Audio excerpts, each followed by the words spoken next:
Hello dear students, once again welcome back to our channel Gyan Lab. So बहुत सारे बच्चे restless हो रहे थे, रिक्वेस्ट कर रहे थे कि मैम प्लीज एक मार्क्स वर्सेस परसेंटाइल के ऊपर वीडियो लेकर आ जाओ ताकि हमको थोड़ा सा आइडिया मिले कि हमारे कितने परसेंटाइल बनने वाले हैं। मैं आपको इस वीडियो में जितना हो सके उतना सिंपल वे में एक्सप्लेन करने वाली हूँ कि कितने मार्क्स पर कितने परसेंटाइल आप अप्रोक्सीमेटली कैलकुलेट कर सकते हो। वैसे तो ये इंडिविजुअली कैलकुलेट करना इम्पॉसिबल है क्योंकि जो डेटा है वो सिर्फ सीईटी सेल वालों के पास है। और सबसे इंपॉर्टेंट डेटा जो हमको चाहिए कि हर एक शिफ्ट में कितने बच्चे प्रेजेंट थे, टोटल नंबर ऑफ स्टूडेंट्स हमको पता होना बहुत जरूरी है, तो ही हम अपना परसेंटाइल कैलकुलेट कर सकते हैं। बट फिर भी एक रफ अंदाजा मैं आपको दे देती हूँ कि आप लोगों के इस साल के सीईटी एग्जाम के हिसाब से कितने मार्क्स पे कितने परसेंटाइल बन सकते हैं। ठीक है, तो देखो सबसे पहली बात कि नॉर्मलाइजेशन प्रोसेस क्या होता है। अभी आपके एमएसटी सीईटी के वेबसाइट पे 9 अप्रैल को कुछ नॉर्मलाइजेशन का एक डॉक्यूमेंट अपलोड किया गया था जिसमें एक्सप्लेन किया गया था कि आपके मार्क्स के हिसाब से आपका परसेंटाइल कैसे कैलकुलेट होता है। Percentage is different and percentile is different. अगर आप अपने महाराष्ट्र बोर्ड के अपना सॉरी एमएसटी सीईटी के ऑफिशियल वेबसाइट पे जाते हो, आप थोड़ा नीचे जाके ये नोटिस वाले सेक्शन में जाओगे तो यहाँ पर तो पूरा मार्च का नोटिस दिख रहा है। मार्च वाले सॉरी सॉरी सॉरी कहाँ गया, हाँ ये देखो नोटिस नंबर किधर गया, ये 9 अप्रैल को नोटिस आया था।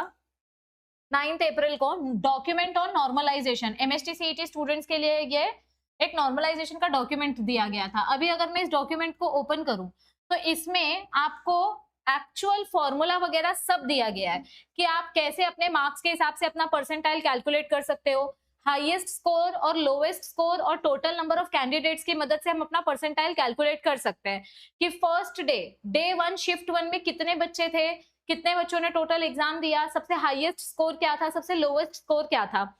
अगर अभी आप ये फॉर्मूला देखने जाओगे और खुद से इसको कैलकुलेट करने जाओगे तो थोड़ा सा कंफ्यूजन होगा, ज्यादा नहीं बट थोड़ा सा कंफ्यूजन होगा। मैं इसी मेथड को सिंपल वे में आपको एक्सप्लेन करने का ट्राई करती हूँ। ठीक है, तो देखो हम अपना परसेंटाइल कैसे कैलकुलेट कर सकते हैं। एक सिंपल अजम्पशन लेते हैं। फॉर एग्जांपल मैं अपने ही शिफ्ट की बात कर रही हूँ। 26 अप्रैल को मैं सीईटी एग्जाम देने गई थी, मेरा फर्स्ट शिफ्ट था। अभी आप लोग पूछो उससे पहले ही मैं बता देती हूँ, मैंने अपना आंसर की डाउनलोड किया और उसमें मेरे कुछ 94 या 95 क्वेश्चंस करेक्ट आ रहे हैं बायोलॉजी के आउट ऑफ 100। 5-6 क्वेश्चंस मुझे लगता है मैंने नींद में टिक किए इसीलिए गड़बड़ हो गई है, और 1-2 क्वेश्चन तो मुझे भी उस टाइम पे याद नहीं आ रहा था अंडर प्रेशर। तो ठीक है, मेरे मार्क्स कुछ अप्रोक्सीमेटली 94-95 मार्क्स बन रहे हैं। अब यहाँ पर देखो हमारे टोटल नंबर ऑफ स्टूडेंट्स, मैं एक अंदाजा मार रही हूँ, मुझे भी नहीं पता कि उस दिन कितने बच्चों ने एग्जाम दिया था। हम एक अंदाजा लेकर चलते हैं कि 26 अप्रैल के दिन टोटल 23,000 बच्चों ने एग्जाम दिया था। This is the total number of students. Okay, मैंने तो सिर्फ बायो का पेपर अटेम्प्ट किया था, लेकिन बाकी बच्चे तो पीसीबी का पेपर अटेम्प्ट करने गए थे ना, पूरा फिजिक्स केमिस्ट्री और बायो। अब समझो उस शिफ्ट में 26 अप्रैल को फर्स्ट शिफ्ट में सबसे हाईएस्ट स्कोर 146 मार्क्स का बन रहा है। मतलब जिस बच्चे को सबसे ज्यादा मार्क्स आए हैं उसका फर्स्ट रैंक है, उसको 146 मार्क्स मिले हैं। सेकेंड रैंक वाले को 145 मार्क्स मिले हैं, थर्ड रैंक वाले को फिर और कम कम कम होते गया। और समझो कोई बच्चा है जिसका 100 रैंक है और उसको 120 मार्क्स मिले, ऐसा इमेजिन करके चलो। ठीक है, तो आपके मार्क्स के बेसिस पे आपको रैंक दिया जाता है। ठीक है, अब हमको ये रैंक की मदद से अपना परसेंटाइल कैलकुलेट करना है। ध्यान से देखो, मैं आपको एक्सप्लेन कर रही हूं। समझो कि आपका 100 रैंक आ रहा है, मतलब आपको 120 मार्क्स मिल रहे हैं। क्योंकि बहुत सारे बच्चों के मैंने कमेंट देखे कि मैम मुझे 120, 115, 120 के आसपास मार्क्स मिल रहे हैं, तो आप खुद भी अपने हिसाब से कैलकुलेट कर सकते हो। समझो आपको 120 मार्क्स मिले हैं और आपका रैंक 100 आया है फॉर एग्जाम्पल, तो आपसे जो छोटे हैं, मतलब सॉरी आपसे जो हाईएस्ट रैंक वाले स्टूडेंट्स हैं, 99 रैंक, 98 रैंक, आपके ऊपर टोटल 99 स्टूडेंट्स हैं। ठीक है, आपका रैंक 100 है, मतलब आपके ऊपर टोटल 99 स्टूडेंट्स हैं। करेक्ट, तो अभी 99 स्टूडेंट्स को 23,000 में से माइनस करो।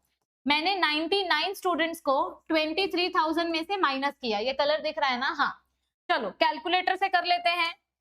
क्या हुआ, हाँ कैलकुलेटर से कर लेते हैं। ये देखो, ये अपना कैलकुलेटर है। 23,000 में से मैंने 99 रैंक माइनस किया, कितना वैल्यू आया, 22,901। 22,901 ठीक है। अब इसको ही हमको टोटल नंबर ऑफ स्टूडेंट से डिवाइड करना है, मतलब ये दूसरा इंक लेती हूं मैं, हाँ, 22,901 upon total number of students 23,000। ठीक है, ये वैल्यू मैंने यहां से ली और ये वाली वैल्यू मैंने यहां से ली है।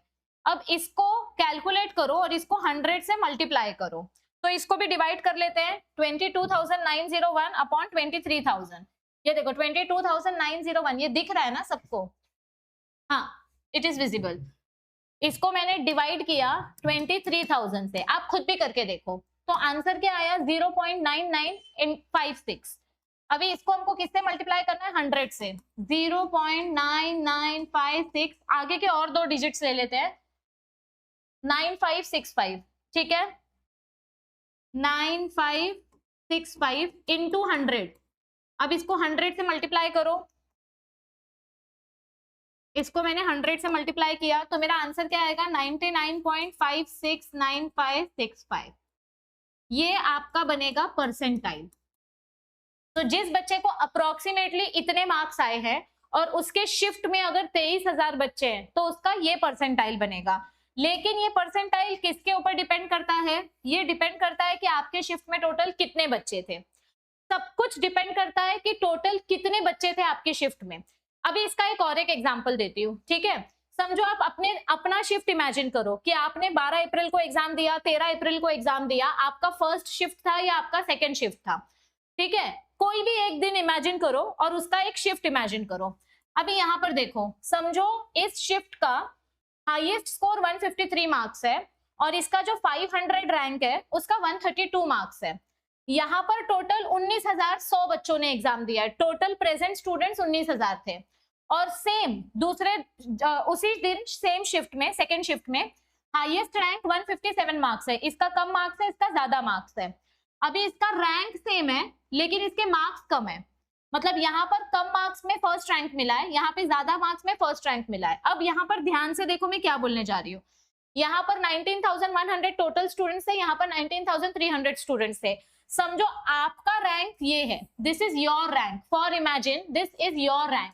अभी आपने फॉर एग्जाम्पल समझो 16 अप्रैल के दिन आप शिफ्ट 1 में थे और आपका बेस्ट फ्रेंड 16 अप्रैल के दिन शिफ्ट 2 में था, ठीक है।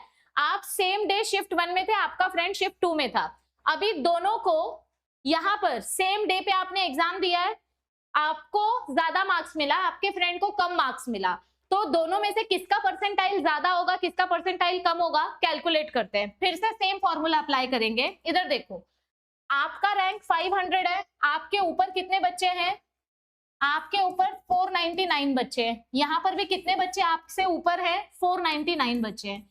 तो 1900 माइनस 499, ठीक है, इसको माइनस करो, क्या वैल्यू आएगी देखो, 100 माइनस 499, 19,100 है ना, माइनस 499, तो क्या वैल्यू आई अपने को 18,601। क्या वैल्यू आई हमें 18,601।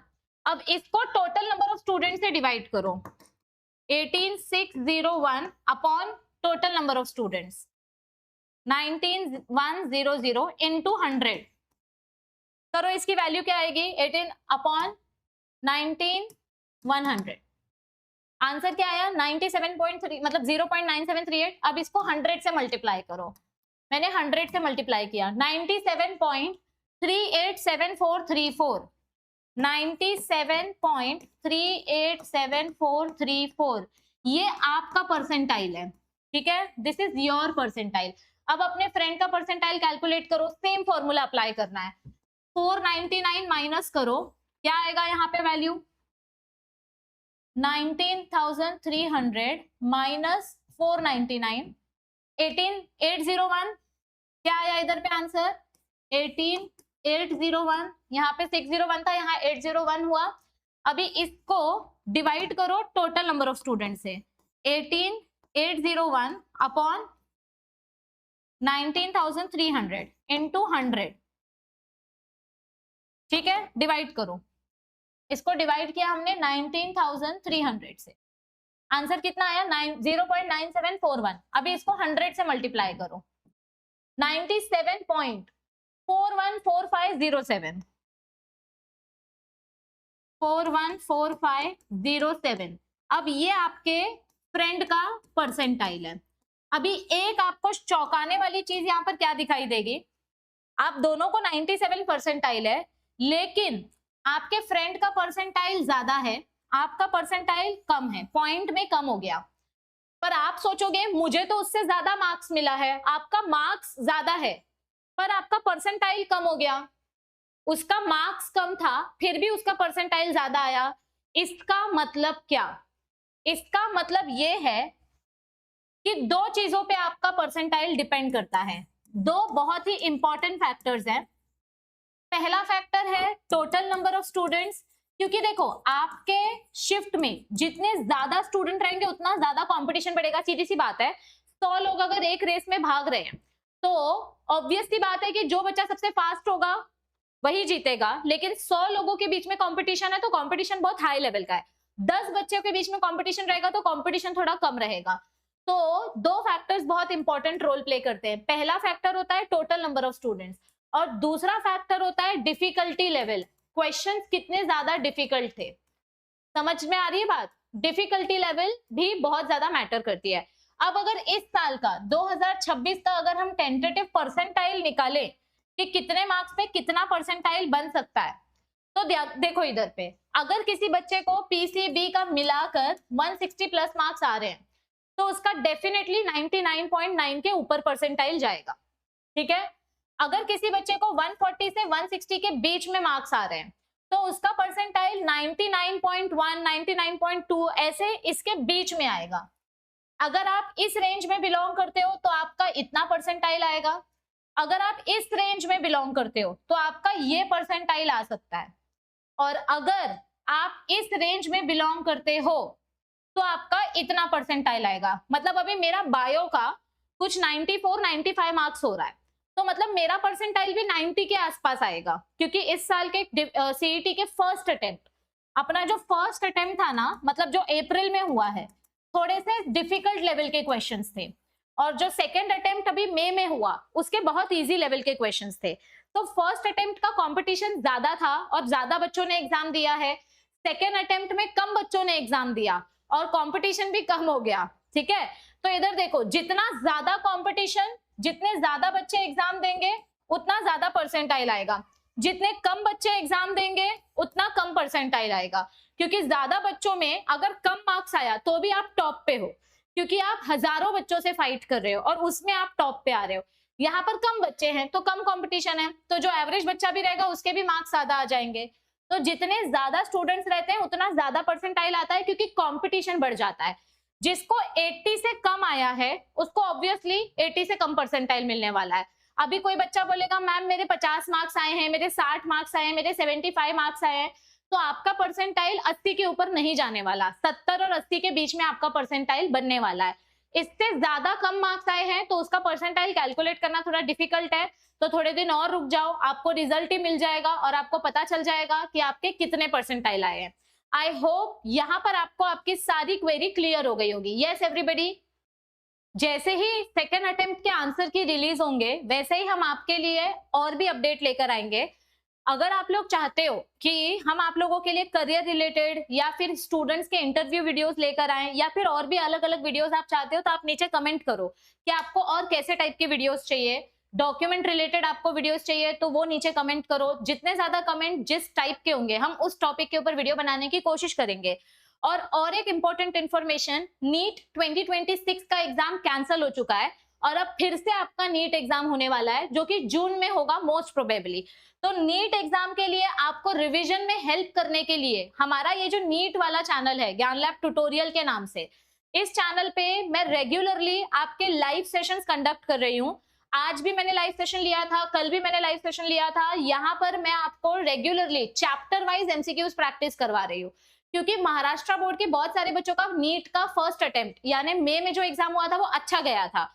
ऐसा बच्चे बोल रहे थे कि मैम हमारा थोड़ा अच्छा गया है, हम फिजियोथेरेपी वगैरह के लिए एलिजिबल हो जाएंगे, लेकिन अब एग्जाम ही कैंसिल हो गया तो अब आपको फिर से नीट देना पड़ेगा, आपको फॉर्म फिर से नहीं भरना पड़ेगा। लेकिन नीट फिर से देना पड़ेगा। कुछ बच्चों को ये डाउट है कि मैम मैंने नीट भरा ही नहीं था, फॉर्म ही नहीं भरा था, तो अभी मैं वापस से फॉर्म भर पाऊंगा क्या, मुझे अब नीट देना है। तो आप लोगों के क्वेश्चन का आंसर जब एनटीए वाले नया स्केड्यूल बनाएंगे तो उसमें पता चलेगा। अभी एनटीए वालों ने ऐसा कुछ नहीं बोला है कि न्यू स्टूडेंट्स रजिस्ट्रेशन कर सकते हैं कि नहीं कर सकते, इसीलिए मैं भी आपको कुछ नहीं बोल सकती। जैसे ही एनटीए का कुछ शेड्यूल आएगा तो हम इसी चैनल पे आपको अपडेट करेंगे। इस चैनल की लिंक हमने आपको नीचे डिस्क्रिप्शन में भी दी है, कमेंट में भी दी है। प्लीज इस चैनल को सब्सक्राइब करके अपने सारे जूनियर्स, भाई बहन, फ्रेंड्स के साथ शेयर करो, क्योंकि यहाँ पर आपको मैं एनसीईआरटी का सिलेबस भी पढ़ा रही हूँ, प्लस एमसीक्यू प्रॅक्टिस भी करवा रही हूँ, और यहाँ पर बहुत कुछ कंटेंट आने वाला आहे फॉर नीट स्टुडंट्स, आणि स्पेशली माझे जे महाराष्ट्र बोर्डचे मुलं आहेत त्यांच्यासाठी ही चॅनल स्पेशली बनवली गेली है। तो प्लीज मेक श्योर कि आप इस चैनल को ज्यादा से ज्यादा फ्रेंड्स तक पहुंचा दो, ताकि जो महाराष्ट्र बोर्ड के बच्चे नीट एग्जाम से डरते हैं उनका भी थोड़ा सा कॉन्फिडेंस बूस्ट हो जाएगा। सो आई होप आपको क्लैरिटी मिल गई होगी कि मार्क्स और परसेंटाइल का कैसे आप कैलकुलेशन कर सकते हो, और आपको कौन से टॉपिक्स के ऊपर क्वेरी है नीचे कमेंट करो, and we will try to solve it as early as possible. So stay tuned with us. Bye bye everybody. Take care. See you soon.